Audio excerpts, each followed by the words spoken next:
Bismillahirrahmanirrahim. Assalamualaikum warahmatullahi wabarakatuh. Alhamdulillah, hari ini hari Jumaat 8 Mei.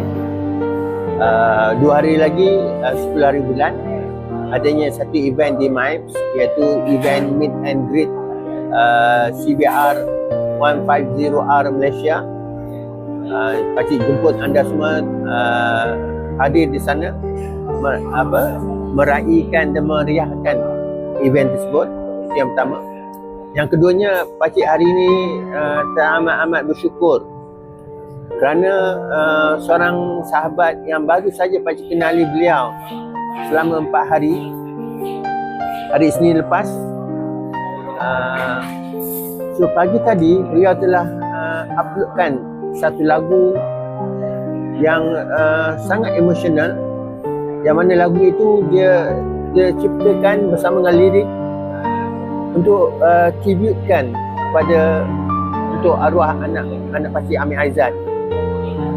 Dan pakcik terharu kerana dalam tempoh yang singkat beliau bersungguh-sungguh, sedangkan yang pakcik tahu beliau ni masih ada job yang sedang dikejar, tapi beliau berjaya siapkan lagu tersebut dengan liriknya yang pakcik bagikan kepada beliau situasi keadaan anak pakcik, kisah-kisah anak pakcik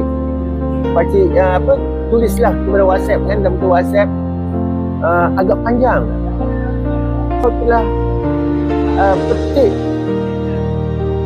ungkapkan kisah-kisah tersebut dalam satu lirik yang sangat-sangat cantik, yang mana tak terfikir pun pada dalam minda pakcik ni dia boleh buatkan lirik tersebut dengan petikan-petikan yang menarik, yang lembut dan tertulis perasaan pakcik.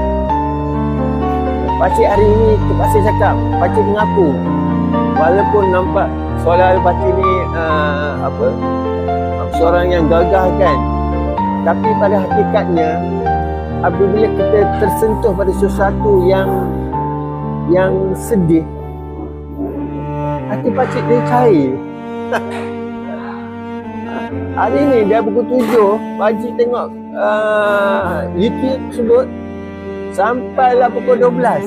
Pakcik ulang-ulang, pakcik dengarkan dia punya lirik, sebab video tu tak ada, beliau tak sempat nak pamerkan liriknya.